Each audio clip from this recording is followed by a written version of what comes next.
여러분 반갑습니다. 오늘도 하우스 리더십 학교 혼돈의 시대의 리더의 탄생 도리스 컨스 구디 교수님의 책을 중심으로 지난 시간에 이어서 링컨 대통령의 리더십의 모습에 대해서 살펴보는 시간을 가지도록 하겠습니다. 링컨 대통령이 하원 의원으로서 이제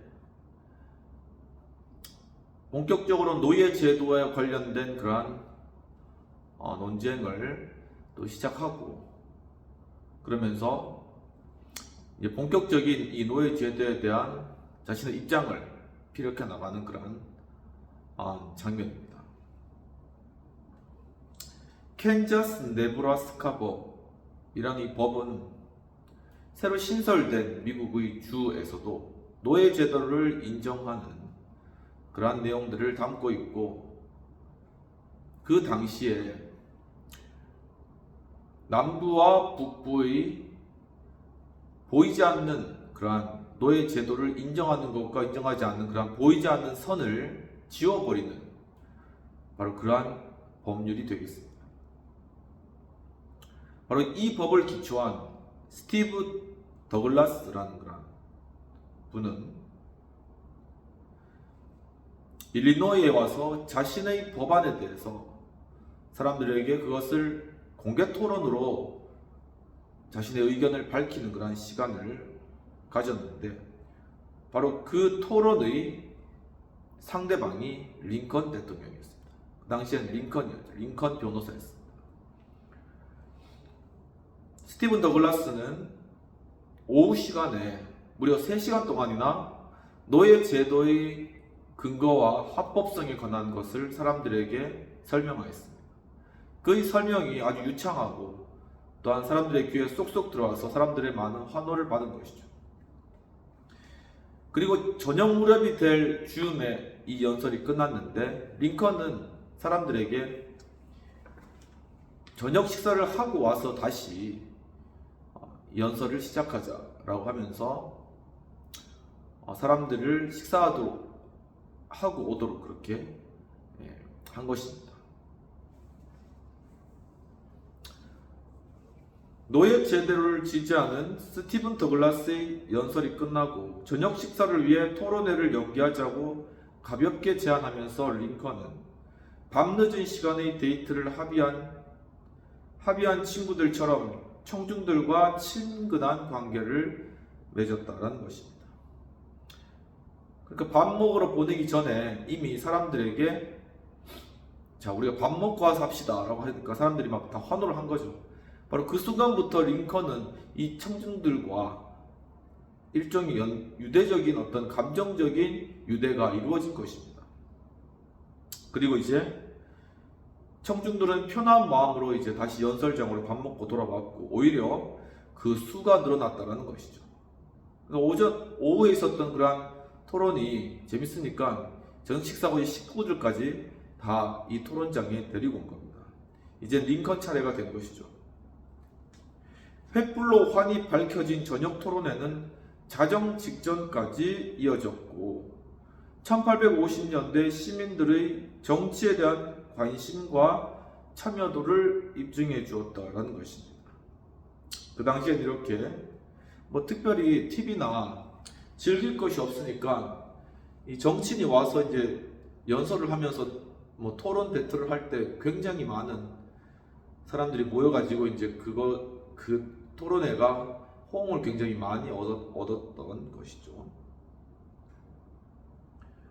미국 시골에는 주민들이 함께 즐길 오락거리가 별로 없었기에 마을 사람들과 농민들은 연설회와 정치 토론회를 흥미진진한 구경거리로 여겼다라는 것입니다.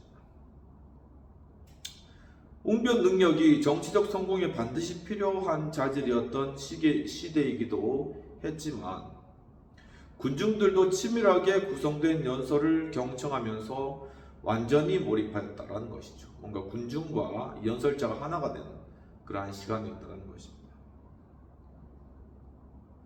피오리아에서도 청중들은 저녁 식사를 위한 짧은 휴식 시간을 제외하면 연설을 듣고 생각하는데 거의 7시간을 집중해야 됐다라는 것이죠. 그 정도로 집중하면서 그것을 들을 정도로 그 당시에 상당히 사람들이 정치에 관한 관심도가 높았다라는 것을 알 수 있겠습니다.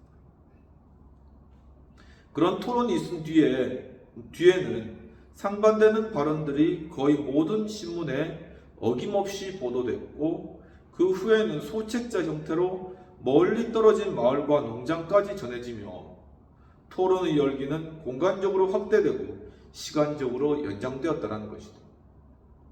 그러니까 이 토론의 그러한 영향력이 굉장히 멀리까지 그리고 오랜 시간까지 뻗쳐갈 수 있는 그러한 시대적 환경이었다는 것입니다. 이런 환경은 타고난 이야기꾼이었고 웅변 능력만이 아니라 글쓰기 능력까지 갖춘 에이브러햄 링컨에게는 더할 나위 없이 유리한 그러한 환경이었다는 것입니다. 링컨은 쉽게 이해되고 재미있으며 어디에서나 되풀이되는 일상적인 사례를 곁들인 흥미로운 이야기로 군중을 가르치며 감동을 주었다라는 것이죠.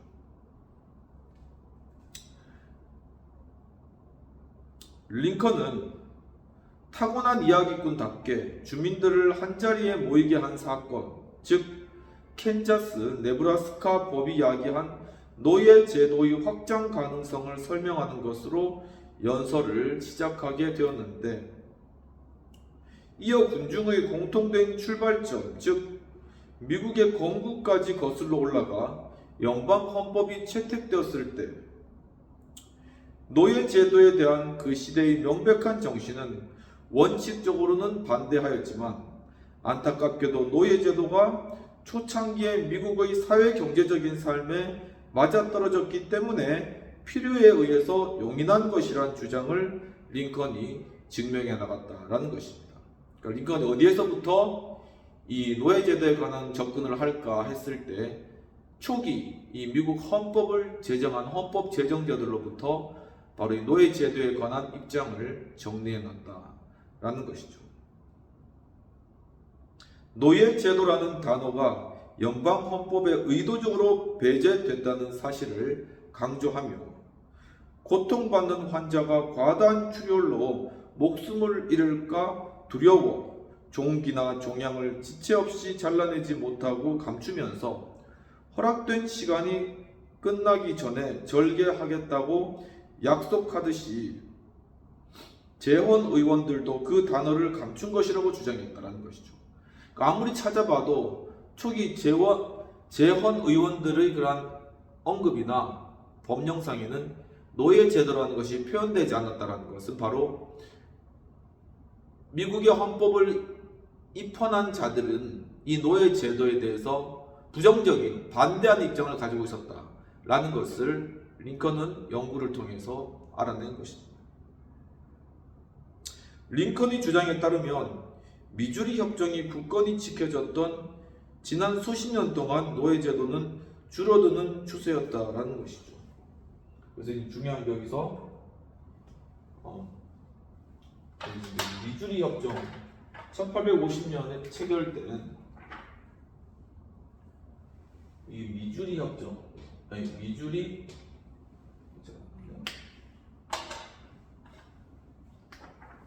미주리 협정이 있었고, 빨간 걸로 써요.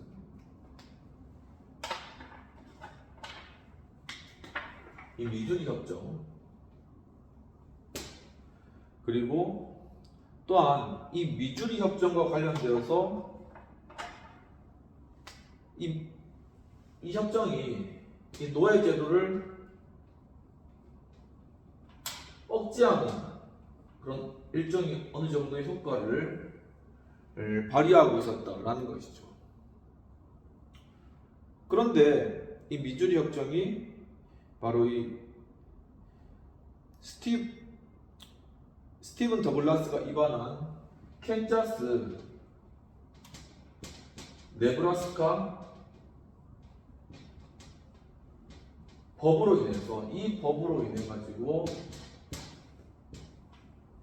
바로 이 미주리 협정이 이제 폐지가 되면서 이 노예제를 이렇게 북부고 남부 이렇게 이거를 제한했던 선 자체가 이제 없어지는 그러한 결과가 되었다라는 사실을 링컨은 강조해서 주장하였다는 것입니다.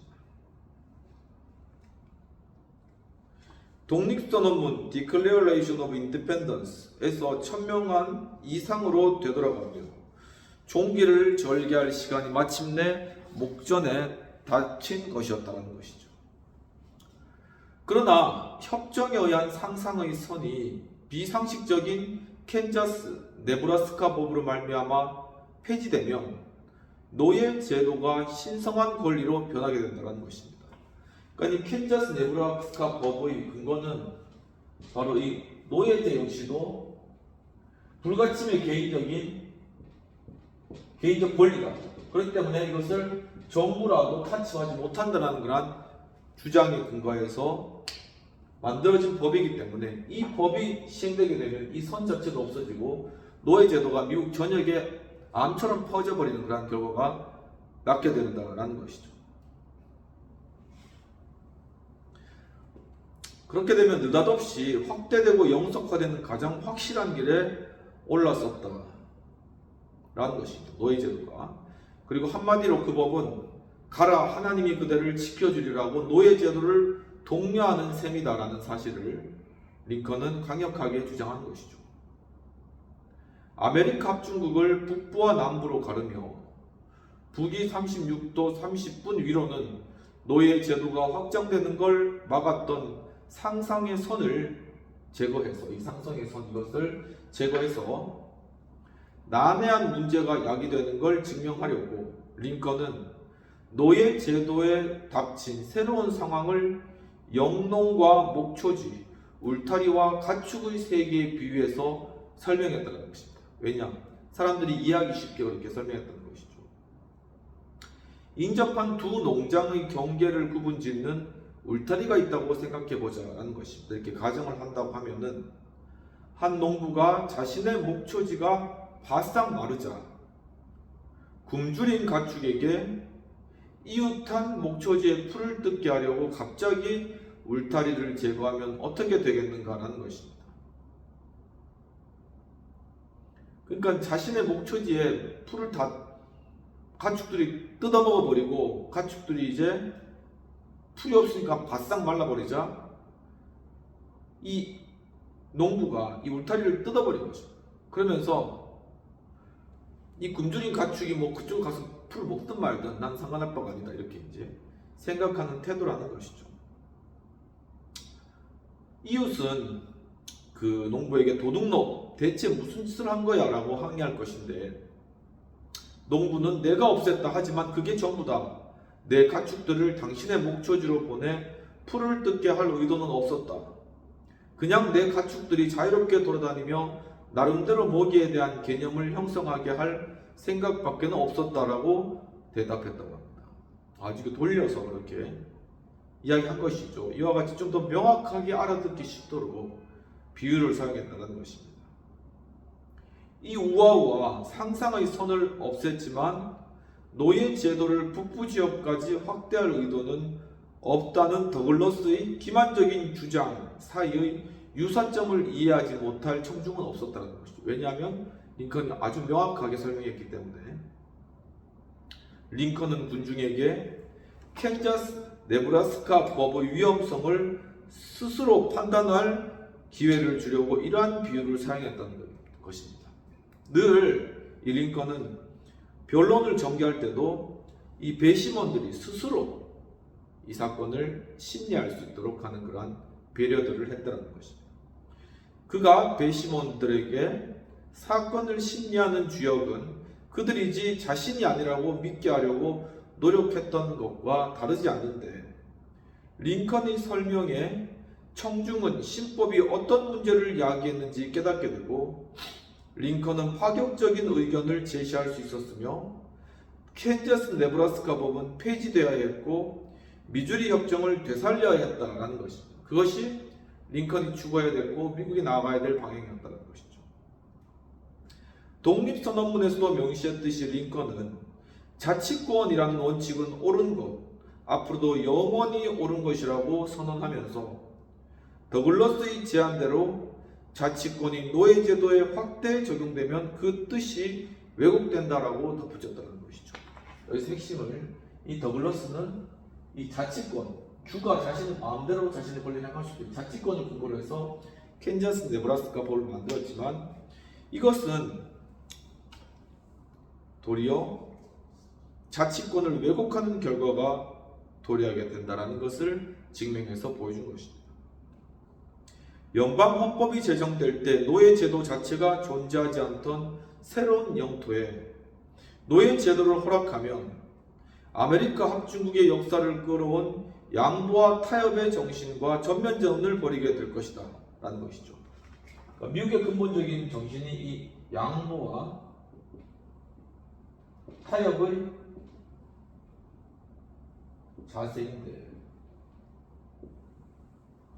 이 양보와 타협의 자세, 바로 이것을 버리는 그러한 결과가 되어진다라는 것입니다. 노예 제도를 우리의 선조들이 규정한 위치로 되돌려 놓읍시다라고 그렇게 호소를 하였다고 하는 것이죠. 링컨의 타협안도 노예 폐지론자들의 신조는 아니었는데 하나부터 열까지 그들의 신조는 봉쇄였고, 링컨은 캔자스 네브라스카 법에 반론을 제기하며 자신은 남부인에게 어떤 편견도 없음을 분명히 밝혔다는 것이죠. 내가 남부인에 대해서 개인적 감정이나 편견이 있는 것이 아니라 이 법 자체가 왜곡되고 잘못되었기 때문에 이 법을 반대하는 것이다 라는 입장을 분명히 했다는 것입니다.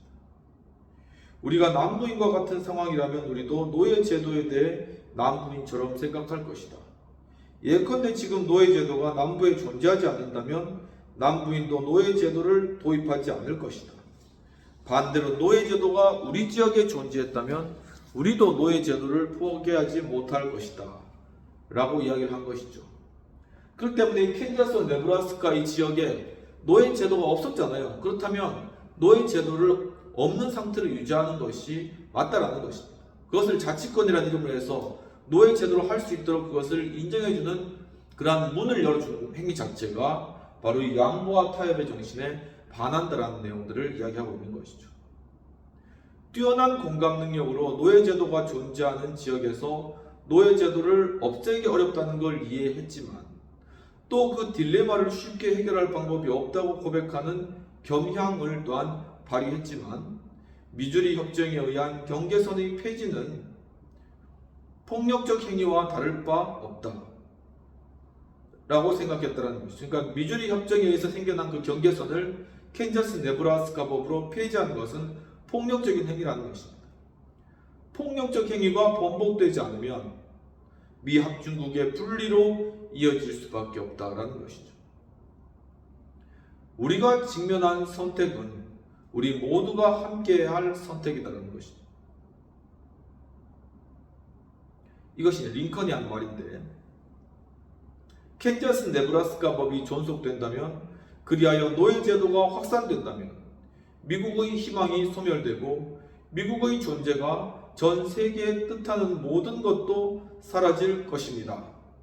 그러나 우리가 힘을 합한다면 우리는 미합중국을 구하고 더 나아가 구할 가치가 있는 것을 구하고 영원히 유지할 수 있을 것이다. 이렇게 사람들에게 외쳤다는 것입니다. 스프링필드 저널에서는 이렇게 링컨 이야기했을 때 광장에는 적막감이 흘렀다.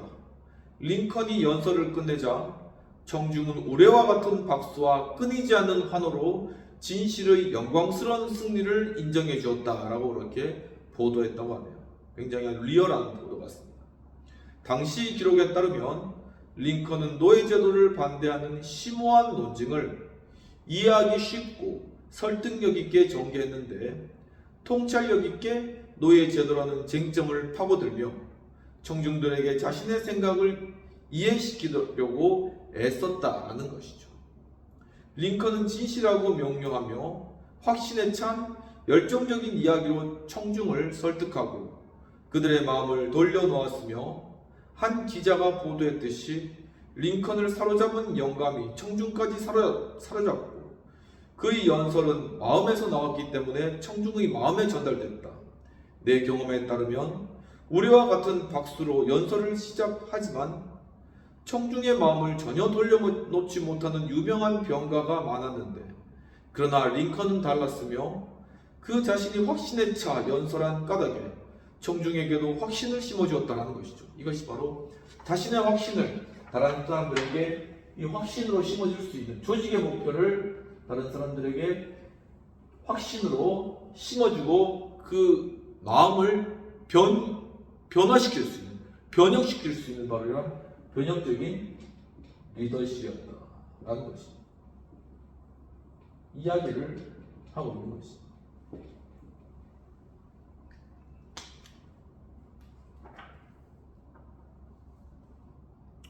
오래전부터 링컨의 연설을 들어온 사람들도 깜짝 놀랐는데, 그들은 서로의 얼굴을 마주보며 저 친구가 언제 노예제도 역사를 저렇게 완벽히 공부했지? 라고 물었으며, 연방 하원에서 참담한 시간을 겪고 기대한 고위직에 임명되지 못한 이후에 오랫동안 자신을 되돌아보며 깊이 생각하고 조사하고 연구한 결과였다라는 것이죠. 바로 이러한 기간을 보내면서 링컨은 성숙해졌다는 것입니다. 자기 의혹에 빠진 시련의 시간에 링컨은 더욱 노련했고 개인적으로 지적이고 형이상학적인 성장을 이루어냈는데, 다시는 자기만이 정의롭다고 우쭐대지 않았고 복수하려는 마음에 상대에게 굴욕감을 주려는 수단으로 상대를 조롱하거나 풍자하지도 않았다라는 것입니다. 그렇다면 비평 및 토의되는 내용들을 살펴보도록 하겠습니다. 필자는 링컨이 더글라스와의 연설이 대결해서 승리를 리얼하게 그려내고 있는 것으로 보여집니다. 당시 링컨이 연설의 논리적 전개 및 비유와 연설 이후의 관중들의 분위기 및 그 의미에 대해 통찰력 있게 다루고 있다고 보여집니다. 호소력 있는 연설을 할 수 있는 필수 요소는 무엇일까 하는 것이 질문입니다. 이와 같이 리더십은 정말 호소력 있는 그러한 연설을 통하여서 자신의 확신을 사람들에게 심어줌으로 사람들의 마음에 있는 그 태도를 변화시키는 것이 정말 말씀드렸듯이 변혁적인, 링컨과 같이 변혁적인 리더십이다라는 것이죠. 그렇기 위해서는 먼저 리더가 마음 가운데 자신이 주장하는 바에 대한 확신을 가질 수 있어야 되는데, 그 확신은 그냥 가질 수 있는 것이 아니라 많은 연구와 또한 조사와 또한 스스로에 대한 내적 검증을 통해서 이루어진다는 것입니다. 링컨 역시도 이 문제를 다루기 전에 도서관에 파묻혀서 몇 날 며칠이고 초기 헌법 제정자들의 그런 모든 자료들을 검토해 나가며 노예제도라는 단어가 있는지를 살펴보았고, 결국 그 가운데 그들은 미국 내 노예제도를 인정하고 싶지 않았지만 그럼에도 불구하고 당시에 바로 미국의 상황이 노예제도와 맞아떨어졌기 때문에 바로 이것을 잠시 유예한 것이다라는 그러한 링컨만이 고유의 그러한 철학을 정립한 것이죠. 바로 그러한 철학을 사람들에게 호소했고 설득력 있는 말로 사람들을 사로잡았고, 결국 그들도 링컨이 생각하는 바와 같이 초기 미국의 입헌자들이 노예제도를 결코 허용하지 않았다라는 그러한 마음 가운데 확신을 심어주게 되었다라는 것이죠. 이처럼 많은 공부와 그에 대한 스스로에 대한 내적 검증들, 바로 이러한 부분들이 필요하고, 또한 그뿐만 아니라 바로 이러한 호소력과 확신을 기를 수 있는, 또 사람들에 대해 호소력 있는 태도를 가질 수 있는 바로 그러한 내적인 내공을 쌓는 그러한 시간들이 링컨에게 있었고, 바로 이러한 시간들이 바로 정말 위대한 연설가로서 세워지기 원하는 사람들에게는 꼭 필요한 그러한 시간이었다는 것이죠. 우리의 정치 역사를 본다 할지라도 위대한 연설가들은 바로 이러한 감옥에서든지 집에서든지 어디에서든지 이러한 스스로 내적 성찰과 내적인 성장을 이룰 수 있는 그러한 시간을 가지고 있었다라는 것을 알 수 있겠습니다. 그렇다면 여기까지 하고 다음으로 에브라임 링컨의 계속적인 노예제도에 관련된 그런 스티븐 더글라스와의 그런 토론, 그리고 그 이후에 링컨이 또한 상원의원으로 나아가는 바로 그러한 모습들까지 살펴보도록 하겠습니다.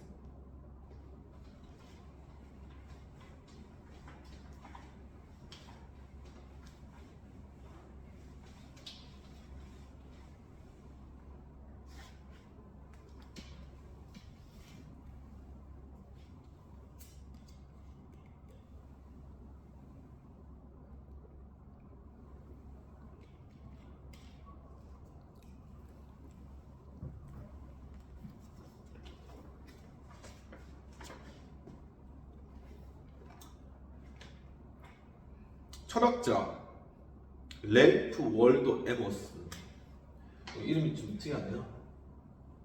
랠프 월도 에머슨.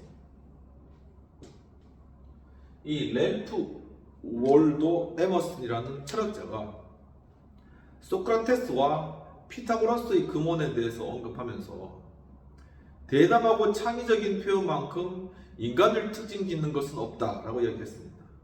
중요한 진실을 창의적인 형태로 완벽하게 풀어내면 사람들의 주의를 끌며 오랫동안 기억된다라고 이야기를 하고, 그런 식으로 웅변하면 명성을 얻고 유명해진다라고 했는데, 이 기다림의 시간에 링컨은 언어를 활용하는 법을 공부했고 다양한 이야기를 수집했으며 개인적인 신념도 더욱 공고해졌다라는 것이죠. 그렇게 링컨은 개인과 리더로서의 평판이 달라지는 하나의 전환점을 마련할 수 있었고, 수필과 발터 벤야민은 이렇게 이야기하는데, 위대한 이야기꾼은 언제나 민중의 뿌리를 둔다. 삶의 과정을 돌이켜보면 자신의 경험과 타인의 경험에서 자료를 끌어모아 조언과 교훈과 지침으로 삼을 만한 이야기를 꾸민다라고 그렇게 이야기를 하면서, 이런 이야기꾼이야말로 스승이고 현자이며 현실적인 삶에 적용되는 조언이야말로 지혜다라고 덧붙였다는 것이죠. 이와 같이 에이브람 링컨이 그 기나긴 기다림의 시간 동안 함양한 리더십의 본질이 바로 이와 같은 것이었다라는 것입니다. 링컨을 초기부터 알았던 사람들은 이구동성으로 링컨이 달라졌다라고 이야기한 것이죠. 지역 정치인과 시골 변호사에서 오늘날 에이브람 링컨이란 이름이 담긴 인물상으로 변하기 시작했다는 뜻입니다. 이 내적 성찰의 시기에 중대한 변화가 있었다는 게 분명하게 눈에 보였고, 외모와 몸가짐, 연설 능력, 사색의 깊이에서 달라진 변화는 그 이후로도 계속되었다라는 것입니다. 링컨이 대통령의 리더십을 가지게 된 그런 분명한 계기가 있었다는 것이죠. 노예제도를 반대하는 투쟁에서 링컨은 공적인 삶으로 되돌아가겠다는 원대한 목적을 되찾았고, 그 목적은 개인적인 양문보다 훨씬 큰 것이어서 링컨은 죽음을 맞는 순간까지 그 목적을 고수했다는 것이죠. 바로 이 노예 제도를 반대하는 것, 그것이 그 일생에 그가 추구해 나가야 될 그런 위대한 소명으로 그는 생각하고, 그것을 향해서 나아감으로 말미암아 그의 정치적인 리더로서의 성장이 결국 이루어지고, 또한 침체에서 일어날 수 있게 되고, 또한 대통령까지 나아갈 수 있게 하는 바로 그러한 동기력이었다는 것입니다. 링컨에게 대통령직을 향한 두 번의 큰 도약은 얄궂게도 두 번의 실패였다는 것이죠. 링컨은 일리노이주를 대표하는 연방 상원의원이 되려고 1855년과 1858년에 출마했지만 낙선했다는 것입니다. 1885년 링컨은 도덕적 원칙의 개인적 야망을 깨끗이 양보하며 노예제도를 반대하는 동료 후보가 캔자스 네브라스카 법을 지지하는 후보에게 승리하도록 지원하며 자신의 패배를 위로했다는 것입니다. 이때가 1855년 상원의원 선거.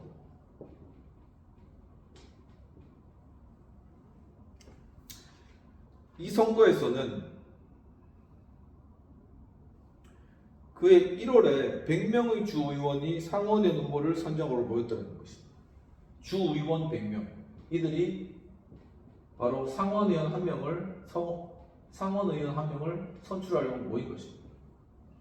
그 중에 캔저스 네브라스카 법을 반대했던 47명의 휘그당이 있었습니다.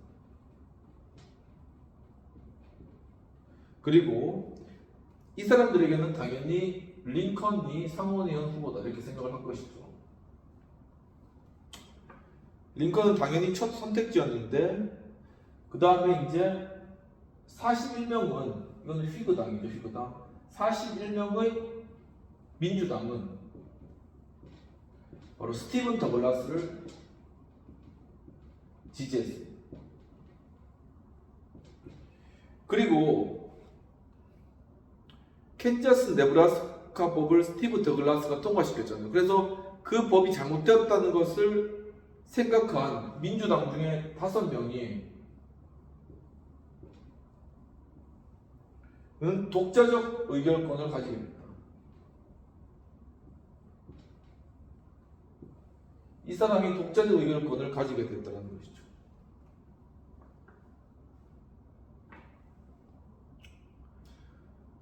그런데 이 사람들은 시카고 출신의 노먼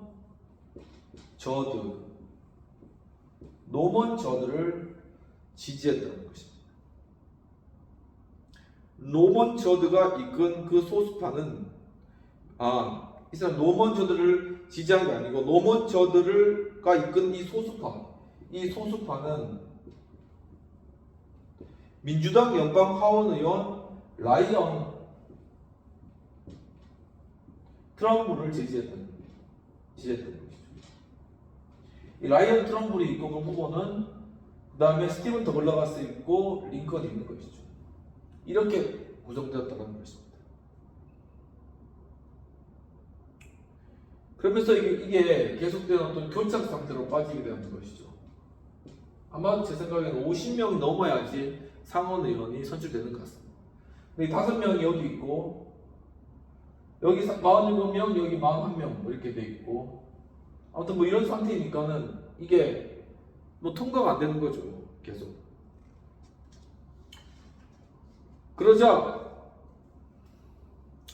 아무튼 링컨은 노예제도를 반대하기 때문에 이 노예제도를 만든 지지한 이 스티븐 더글라스가 상원의원에 가면 안 된다는 철학을 있었어요. 노예제도를 지지하는 사람은 안 돼. 그렇다면 이제 링컨이 되면 좋겠지만 지금 링컨은 50명이 안 되기 때문에 아마 교착 상태에 빠져서 될 수 없는 그런 상황이었고 그렇다면 어떻게 되냐면은 차라리 이 트럼블에게 이 47명의 표를 몰아주자. 이 표를 몰아주자라는 것이죠.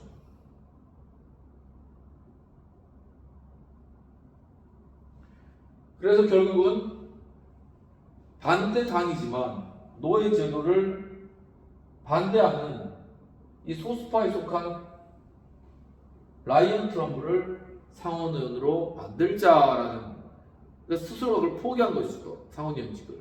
그러한 도덕적 결정을 해서 자신의 욕망을 내려놓는 그러한 결정을 링컨은 하였다는 것입니다. 이렇게 하기 쉽지 않겠죠.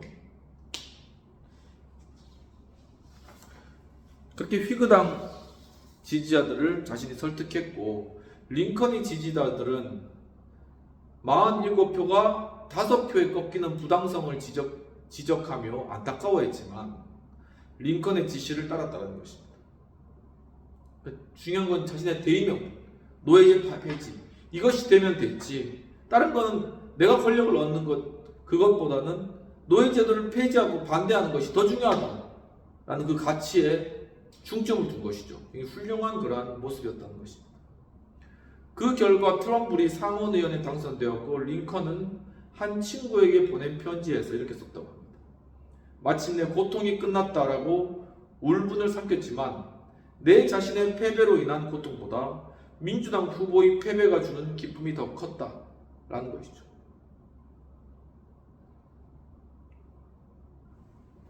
그런데 민주당에서 스티븐 더글라스 결국은 패배해버린 것이죠.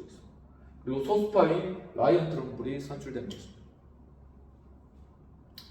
그리고 1858년 이게 1855년이고 1858년 8년에 링컨은 공화당 후보로 다시 연방 상원의회에 도전했다는 거죠. 이때는 피그당이 아니라 공화당 후보로 링컨이 연방 상원의원에 출마를 했다는 것입니다. 공화당은 캔자스 네브라스카 법을 반대하는 사람들, 노예 제도를 반대하는 휘그 당원들, 민주당에서 탈당한 사람들, 자유토지 당원들, 노예 폐지론자로 구성된 신생 정당이었다는 것이죠.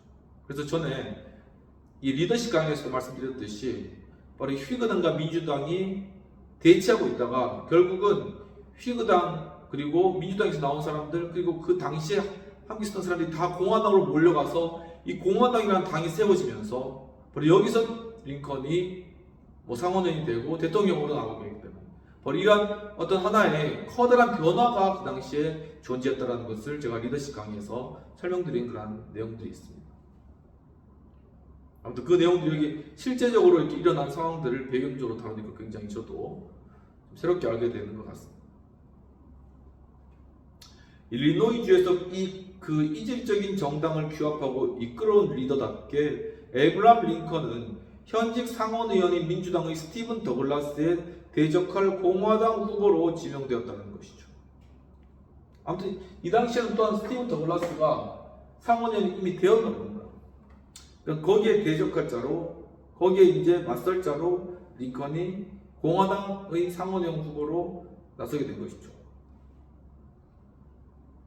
많은 선거 운동원은 링컨이 3년 전 이 선거에서 보여준 관대함, 즉 노예제도를 반대하는 민주당 후보에게 승리를 양보하며 기꺼이 패배의 승잔을 마셨다는 사실을 기억하고 링컨의 승리를 위해 혼신의 노력을 다할 준비가 되어 있었다라는 것입니다. 이 당시 상황 잘 알잖아요.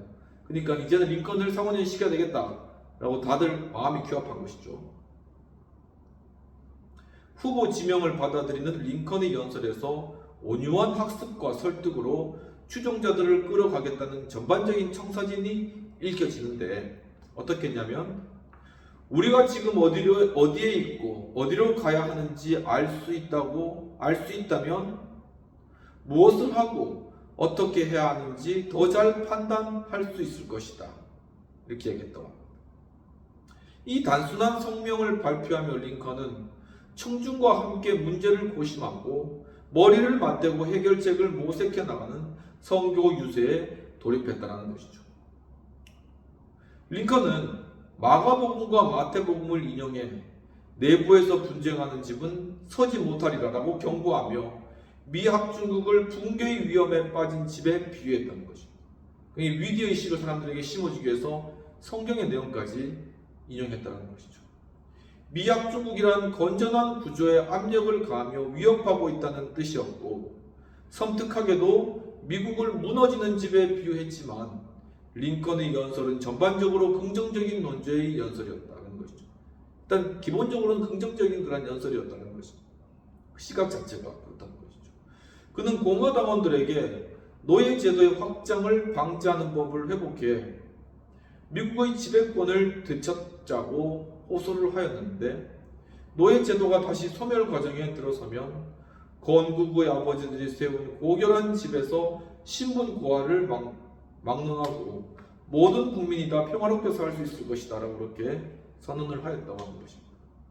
그러면 비평되는 내용들을 살펴보도록 하겠습니다.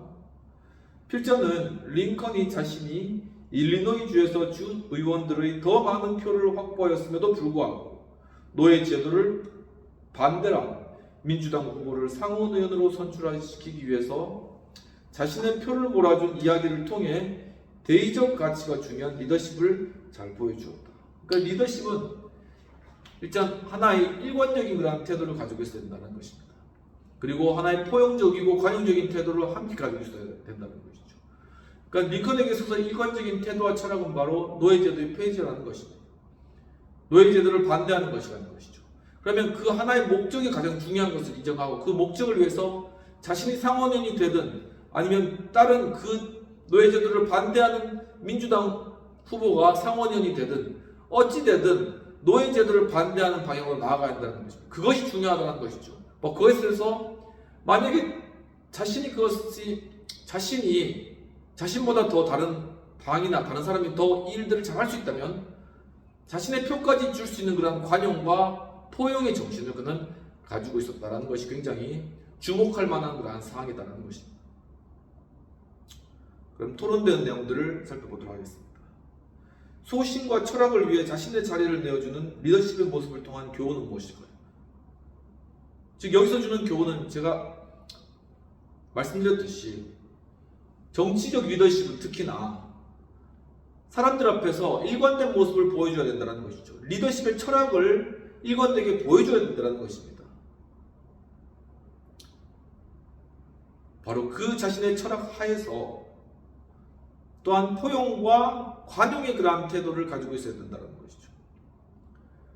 바로 자신이 궁극적으로 추구하는 그 가치가 맞다면 자신이 지금 누리고 있는 권력이나 자리는 그것 밑에 있는 것이라는 것이다. 물론 사람인지라 그런 권력이나 자리가 탐이 나겠죠. 하지만 그걸 왜 추구해 나가느냐라는 것입니다. 왜 그것을 얻고자 하느냐. 그것은 보다 더 근본적인 가치, 노예제도를 폐지함을 통하여서 미국이 갈라지지 않고 하나의 나라로 서게 되는 그러한 가치를 그는 더욱더 중요시 여겼기 때문에 이 자리나 아니면 지위에 대해서 물론 그것을 원했지만 그것을 포기할 수 있었다, 내려놓을 수 있다는 것입니다. 이처럼 포용과 관용의 자세를 가지고 자신의 철학을 사람들에게 나타내고 사람들이 그것을 따라서 확신을 가질 수 있도록 도와주는 바로 그러한 모습이 리더에게 필요하다라는 것이죠. 요약한데 바로 자신의 철학을 가진 리더십 그리고 포용과 관용의 자세를 가진 리더십을 이 링컨의 모습을 통해서 배울 수 있다라고 이렇게 볼 수가 있다는 것입니다. 그럼 여기까지 하고 세 번째로는 에브라함 링컨의 대통령직을 향한 어떤 시작의 모습에 대해서 살펴보도록 하겠습니다.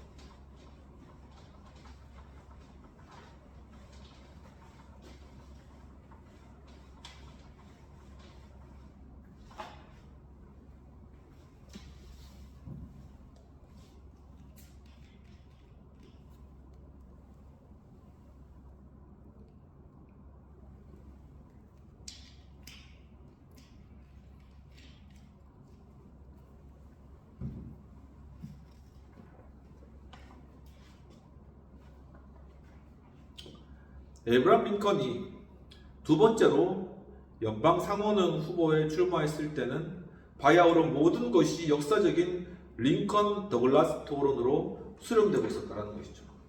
점차 이제 이 링컨과 더글라스가 참 역사적 드라마 같죠. 이 두 사람이 노예제도를 놓고 첨예하게 토론한다라는 것입니다. 7번에 걸친 대면 토론은 수만 명의 청중을 끌어들였다는 것이죠. 전국의 유수한 신문에 전문이 게재되며, 그러니까 그때 토론한 모든 내용들이 다 게재되었다. 사람들이 그만큼 그것에 대해서 생각하고 인기를 가지고 있었다라는 것이죠. 수천만 독자의 눈길을 사로잡았다라는 것입니다. 1860년 민주당의 유력한 대통령 후보였던 더글라스가 지역지와 전국지 기자들을 토론장에 끌어당긴 덕분에 당시 일리노이에서밖에 거의 알려지지 않았던 링컨도 덩달아 주목을 받게 되었다는 것이죠. 그러니까 더글라스는 이제 정치력이 크잖아요. 상원에. 그러니까 기자들을 쫙 끌어모은 겁니다. 근데 이제 링컨은 일리노이 자신의 출생지역으로밖에는 인지도가 없었거든요. 근데 이 더글라스 덕에 링컨이 덩달아 스포트라이트를 이렇게 받게 되는 것이죠. 더글라스가 링컨을 띄워준 셈이 되었다는 것입니다. 동부의 한 정치인은 일리노이 지역지 기자에게 당신 주에서 더글라스와 입씨름하고 있는 그 사람이 대체 누구요? 내 생각에 우리나라 역사상 국가적인 문제에 그처럼 설득력 있게 연설한 사람이 없었소 라고 이야기를 했다고 합니다. 노예제도에 대한 지식도 상당히 깊고 논리도 반박할 수 없을 정도로 탄탄하고 연설 방식도 독특해서 흉내내기 힘들던데 당신 생각은 어때요? 이렇게 물었다고 하는 것이죠. 유권자들이 투표소로 향하기 시작한 11월, 링컨이 인기에 힘입어 링컨이 이제 인기가 생기니까 덩달아 이 링컨이 이끄는 공화당이 이제 뜨기 시작한 것이죠. 공화당 후보들이 주 전체 투표에서 과반을 차지했다는 것입니다. 하지만 불공정하고 낡은 재분배 제도, 미국의 경우 상원 의원은 각 주별로 2명씩 100명을 뽑고 하원 의원은 각 주의 인구수에 비례하여 총 435명을 뽑는데 10년마다 인구조사를 실시해 주별 하원 의원의 수를 재분배하여 하원 의원 선거구를 다시 확정하며 주의회를 장악한 정당이 소속 정당 후보에게 유리하게 선거구를 확정하는 게리맨더링 현상이 존재했다는 것입니다. 정치학에서 많이 배우죠. 게리맨더링.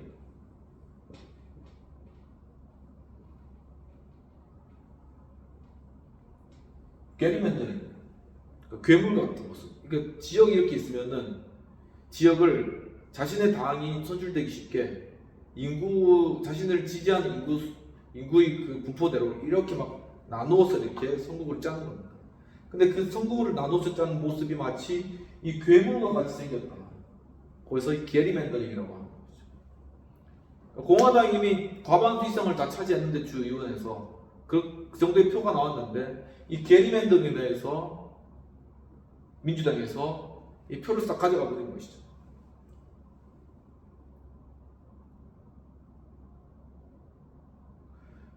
그래서 민주당이 다시 주의회에서 다수당이 됐고 민주당은 지체 없이 스티븐 더글라스를 연방 상원으로 재선출했다. 즉 게리맨더링 때문에 링컨이 꺾이고 스티븐 더글라스가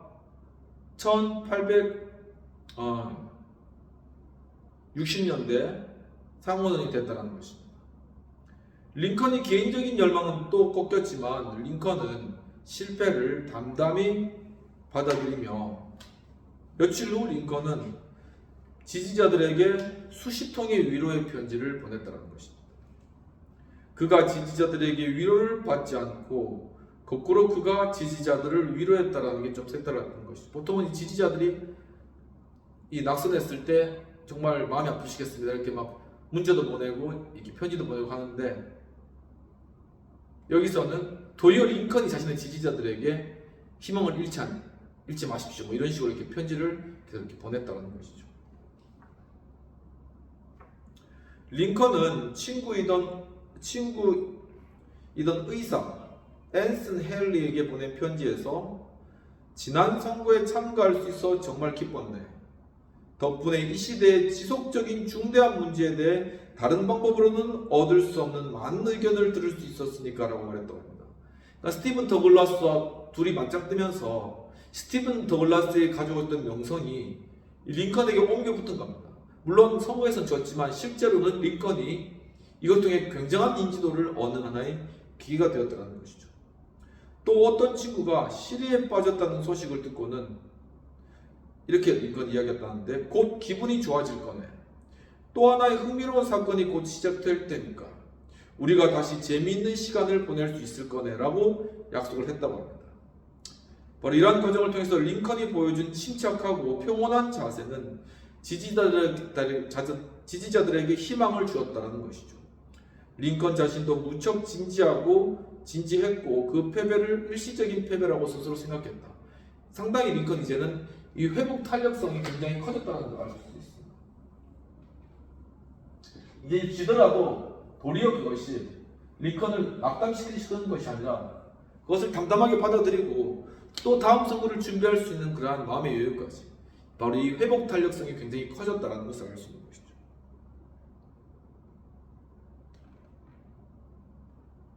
링컨은 노예제도를 반대하는 투쟁은 앞으로도 계속되고 그 제도가 완전히 사라질 때까지 계속되어야 된다고 믿었는데 상원의원 선거가 다가오자 이브닝 포스트 사설에서는 이번 세대 선거운동을 통해 링컨만큼 유명해진 사람은 없다고 썼다고 합니다.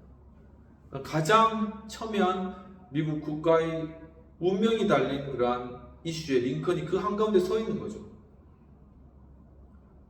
즉, 이 노예 제도가 결국 미국이 두 나라가 될 것인가, 하나의 나라로 연방으로 계속 존재할 것인가 하는 그런 하나의 중요한 갈림길이었다는 것입니다. 만약 이때 링컨이 졌으면 미국이 지금 두 나라가 되고 현재 미국은 없는 거죠. 물론 남부 역시도 지금쯤 와서는 노예제도가 폐지됐겠죠. 하지만 지금의 미국은 존재하지 않다는 것입니다. 리더십에 대한 링컨의 지식도 하루가 다르게 넓어지고 깊어졌는데, 하지만 한 친구가 그에게 대통령 후보로 나서지 않겠느냐고 제안했을 때 링컨은 고개를 저으면서 윌리엄 헨리 수워드, 당시에 유명한 사람이었는가, 윌리엄 헨리 수워드나 아니면 세먼 체이스 등 훨씬 더 유명한 사람이 인물이 많다고 이렇게 얘기를 했다고 합니다. 링컨은 그들을 노예 제도를 폐지하는 운동을 현재까지 끌어온 주역이라고 이 사람들을 이렇게 표현했다는 것이죠.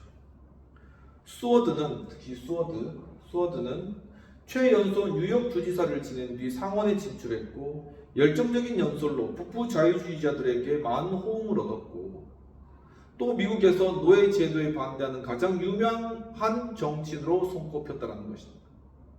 한편 이 체이스는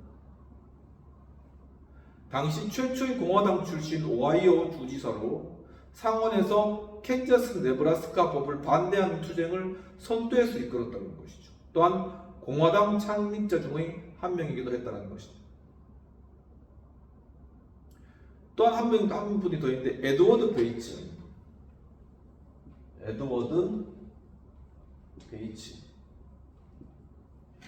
이분은 버지니아 출신이었지만 미주리로 이주한 뒤 노예제도 반대운동에 참여하는 존경받는 판사였다는 것입니다.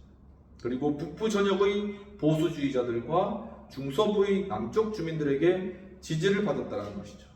굉장히 이러한 분들이 실제 노예제도 관련돼서 많은 운동을 하고 있었다는 것입니다. 링컨은 대통령 후보로 지명될 가능성이 극히 희박하다는 걸 인정하면서도 지명권을 얻으려고 조용히 움직이기 시작했는데, 링컨에게는 열렬한 야망만큼이나 날카로운 정치적 본능이 있었다는 것이죠.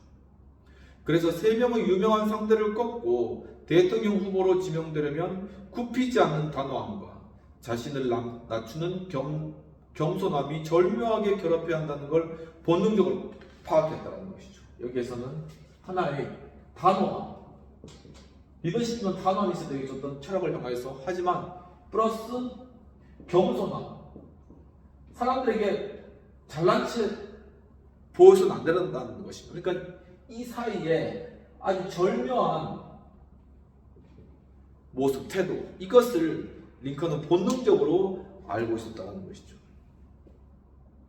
링컨은 주제넘게 출마 선언을 서두르지 않았고 신중하게 때를 기다리며 당의 입장을 대신해서만 발언하여 수만 당원의 마음을 얻었는데, 캔자스, 미주리, 오하이오에서부터 뉴욕, 커네티컷, 로드아일랜드까지 북부 전역의 크고 작은 도시에서 수없이 시행한 연설에서 링컨은 공화 당원들에게 사소한 차이는 제쳐두고 새로운 당의 깃발 아래 하나로 뭉치자고 호소했다는 것이다.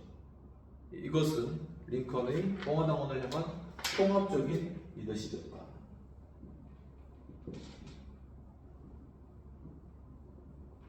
바로 이 통합적 리더십을 가지고 있었다는 것이죠. 링컨은 변혁적 리더십도 가지고 있었고, 또한 성김의 리더십, 겸손의 리더십도 가지고 있었고, 또한 통합적인 리더십도 가지고 있었던 그러한 인물이었다라는 것이죠.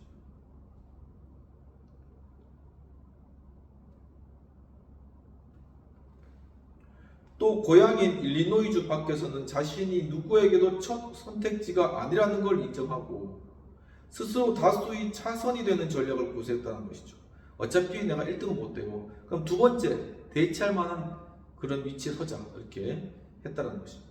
경쟁자들을 폄하하지 않으면서도 어쩔 수 없이 첫사랑을 포기해야만 하는 분위기로 몰아가는 걸 목표로 삼는다. 굉장히 머리가 좋죠. 그러니까 그 사람이 나쁘진 않은데 지금 상황에서는 어쩔 수 없이 저를 뽑아야 됩니다. 이런 태도인 거죠.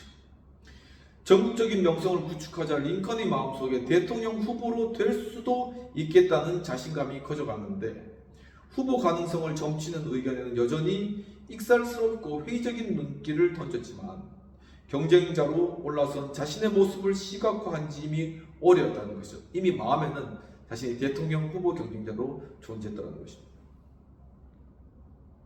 그가 출마를 공식적으로 선언하기 전에 예상 후보에 대한 전망이 크게 뒤집힌 것은 분명했다는 것이죠. 이미 링컨이 다 연설을 통해서 사람들의 마음을 다 얻고 대중의 준비를 다 시켜놨다는 것입니다. 링컨도 훗날 인정했지만 대통령이란 벌레가 언제부터 자극하기 시작했고 얼마나 깊이 파고들었기에 결국 후보가 되겠다고 나섰는지는 누구도 모른다라고 이렇게 이야기했다고 합니다. 이게 대통령이 되고자 하는 그런 마음이 언제부터 시작됐고 언제 내가 이제 그것을 추구하게 되는지 나도 잘 모르겠다. 언제부터 그 말입니다. 성공 가능성이 점점 구체화되자 링컨은 한층 더 노력했고 이왕 할 바에는 최선을 다하자고 이제 나가산 것이죠. 경쟁자들이 혀를 내두를 정도로 선거운동에 몰입했다는 것입니다. 수워드 대통령 후보권은 따놓은 당선이라고 확신하고 전당대회까지 8개월 동안 유럽 전역을 여행했다는 것이죠. 상당히 스스로 이제 약간 교만한 거죠. 그렇게. 하지만 링컨은 하루도 빠짐없이 일하고 조사하며 연설문을 다듬고 또 다듬었는데 링컨은 주립도서관의 한 구석을 차지하거나 유세를 앞둔 지역에서 뒷방이나 작은 방에 숨어 누에고치처럼 웅크리고 앉아 혼자 연설문을 작성했다는 것입니다. 얼마나 치밀하고 얼마나 최선을 다하고 얼마나 노력하며 준비하는 그런 후보였다는 것입니다. 결국 이런 거부이와 같은, 어떻게 보면 정말 누에고치와 같은 그런 조금의 노력 이런 것들이 합쳐져서 결국은 강력한 파워로 나타나게 된다는 것이죠. 그러한 모여진 그러한 노력은 결코 무시하거나 그것을 쉽게 간과할 수가 없다는 것입니다. 링컨은 혼자 생각과 감정에 집중하며 연설문을 작성하는데 몰두했는데 때때로 절친한 친구들에게 피드백을 받았지만 유세 범위가 넓어짐에 따라 무엇을 말해야 하고 또 공천을 받기 위해 정확히 필요한 것이 무엇인지 파악하는데 전적으로 자신의 이 통찰력만을 의지할 수밖에 없습니다. 결국 나중에는 리더의 통찰력이 결정되는 거예요. 이건 하나의 카리스마적인 요소인 거죠. 타고나는 겁니다. 내가 어떻게 해야 될까라는 것을 본능적, 직감적으로 그것을 아는 거죠. 내가 넘어서야지 말해야 될 선이 어딘지를 알고 내가 또 말해야 될 때가 언제인지를 알고 바로 이것이 링컨의 통찰력이었던 것입니다. 이러한 집요한 노력은 뉴욕의 쿠퍼 유니언 대학에서 더할 나위 없이 큰 보상을 얻게 되었는데 수워드의 고향주의 강렬한 이제 그 대학의 강연 요청이 있었습니다. 대학의 강연 요청을 세먼 체이스는 거절했지만 이 수워드는 유럽 갔고 이 세먼 체이드는 대학에서 연설해달라는 걸 또 거절하고 다 배가 부른 거죠, 둘 다. 근데 링컨은 흔쾌히 받아들였다는 것이죠. 어디서든 자신이 연설할 기회가 있으면 내가 거기서 준비해서 하겠다라는 그런 태도였던, 굉장히 겸손한 태도인 것이죠. 수워드의 고향주에 강렬한 인상을 남겨야 한다고 생각한 링컨은 연방헌법에 처음 서명한 39인이 노예제도에 대해 어떤 의견을 가지고 있었는지를 조사했다는 것입니다. 여기 추적에 들어가서 39명, 이 미국의 처음 연방헌법을 서명한 39명이 과연 노예제도에 대해서는 어떤 의견을 가지고 있었을까? 이것을 도서관에 파묻혀가지고 막 줄을 그어가면서 엄청 그것을 연구를 한 것이죠. 왜냐하면 자신이 연설로 그것을 피력하기 위해 가지고 그만큼 백데이터와 근거와 확신이 있어야 되거든요. 그들이 남긴 글과 성명서를 면밀히 읽고 분석한 끝에 절대 다수가 노예제도를 결코 확대되지 않아야 할 해악, 현재 우리 사회가 존재하기 때문에 어쩔 수 없이 용납하고 유지할 수밖에 없는 해악으로 규정했다는 것을 알아내었다는 것입니다. 굉장하죠. 링컨이 주장에 따르면 공화당원이 진정한 보수주의자였고 공화당이 건국의 아버지들의 다짐과 의도에 가장 가까운 정당이었다는 것이죠. 한편 남부에서는 중재자로서 이제 접근을 했다는 것이죠. 남부에서 취했던 그 링컨의 태도는 좀 더 달랐다는 것입니다. 이 중재자로서 남부는 하나의 이 중재자로서 역할을 감당했다는 것이죠. 전국을 갈갈이 찢어놓은 폭력적인 사건들이 있었는데 남부 출신 의원이 매사추세츠 상원의원 찰스 썸너를 공격한 사건이라던가 흑인은 시민이 아니라고 판결한 드레드 스콧 사건에 대한 연방 대법원의 결정과 같은 아주 굵직굵직하고 큰 그런 사건들이 그 당시에 발생했었다는 것입니다. 또한 하퍼즈 페리의 변기창을 습격한 노예 폐지론자 존 브라운에 대해 냉정하고 신중하게 대응하기를 요구했다는 것이죠. 기록과 논리에 근거한 논증과 온전한 오조 뒤에 감추어진 진실한 열정에 상대적으로 급진한 청중도 크게 흔들렸다는 것입니다. 그러니까 링컨의 호소력에 이 청중들이 수어드나 이 세먼을 지지하려고 하다가 그 마음이 흔들렸다는 것이죠. 링컨이 1854년 공적인 세계에 다시 들어온 이후 행한 모든 대중연설에서 공화당의 정강이던 두 가지 주된 원칙이 빠짐없이 읽혀졌다는 것입니다. 그건 뭐냐? 첫째, 공화당의 중요 원칙. 그 당시에 첫 번째는 새로운 영토에서는 노예제도가 확대되지 않아야 된다. 지금 있는 곳은 어쩔 수 없지만 새로 얻은 곳에서 노예제도가 허용돼서는 안 된다. 확대해서는 안 된다. 두 번째는 노예제도가 이미 존재하는 곳에서는 노예제도를 금지하지 않겠다. 지금 하고 있는 것은 금지하지는 않겠다라는 것이죠. 이런 태도로 이것은 하나의 어떻게 보면 한 중재적인 입장에서 남부에 나아간 것이죠. 링컨이. 그렇게 보시면 되실 것 같습니다. 이제 비평이 토론된 내용들을 살펴보도록 하겠습니다. 필자는 링컨 당시의 정치적 상황들을 굉장히 잘 묘사하고 있으며 특히 대통령 후보로 물망에 오른 윌리엄 헨리 수어드나 세먼 체이스 등을 언급하며 노예제도와 당시 대통령직이 서로 굉장히 연관되어져 있다. 바로 이것이 대통령 후보가 되는데 굉장히 중요한 키가 이 노예제도였다는 것을 잘 밝히고 있다는 것이죠. 또한 링컨은 고유의 성실함으로 이 부분의 연설을 아주 잘 보여주었음을 그가 39인의 연방헌법을 수립한 그 자들의 노예제도에 대한 태도를 연구하며 세심하게 준비한 것을 통해서 잘 보여주고 있다는 것입니다. 그렇다면 과연 우리 그러한 정치 현실 가운데서는 과연 무엇이 이 대통령직과 관련된 하나의 이슈일까라는 것입니다. 과연 그럼 우리의 그러한 여건 가운데 우리는 지금 노예제도 인정되지 않잖아요. 과연 우리 정치 여건 가운데서 무엇이 과연 정말 이 대통령직이라는 이 직을 놓고 하나의 이슈가 될까? 정말 이 대통령직을 놓고 토론해야 될 그런 이슈가 될까라는 것이죠. 무엇이겠습니까? 여러 가지가 있을 수 있겠죠. 한번 이런 것들을 토론해보면 좋겠습니다. 제 생각엔 첫 번째로는 하나의 남북관계 통일과 관련된 것이죠. 통일. 그래서 우리 헌법상의 그러한 국민의 의무고 또한 우리 민족이 결국 이루지 못한 그 하나의 숙제라는 것이죠. 이것이 하나의 중요한 하나의 쟁점이 될 것이다. 이 두 번째는 경제. 이 나라의 하나의 경제를 살려나가는 것. 정말 자영업자들, 소기업들 정말 살기 힘들잖아요. 바로 그런 물꼬를 터주고 정말 이 경제를 활성화시킴으로 말미암아 가계와 빚더미로 고생하는 사람들에게 소망을 주는 그러한 것이 하나의 중요한 이슈겠다. 마지막 세 번째는 하나의 미래입니다. 미래. 이거는 과학과 기술과 또한 AI와 또한 양자의 관계죠. 이런 미래를 준비하는 그러한 대통령이 필요하다.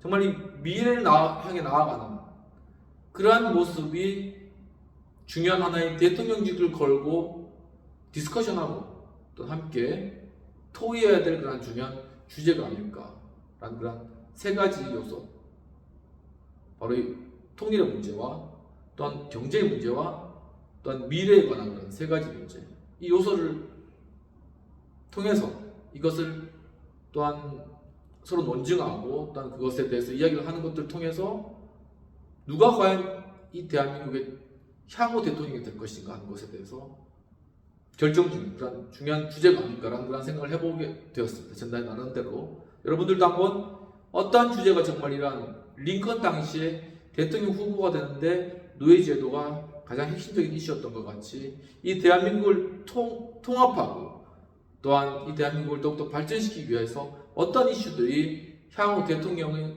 후보로 나가는데 중요한 이슈가 될까 하는 것들을 한번 생각해 보면 재밌을 것 같습니다. 장시간 또 수업에 함께 해주신 여러분 감사드리고요. 12월 또 지금 계속 연말 보내고 또 많은 어떤 송년회 또 많이 참석하시고 여러 가지 바쁜 스케줄 있으실 텐데 스케줄대로 잘 보내시고 또한 참 즐거운 그런 이 연말 기간들 보내시길 바랍니다. 다음 주에 또 뵙도록 하겠습니다. 감사합니다.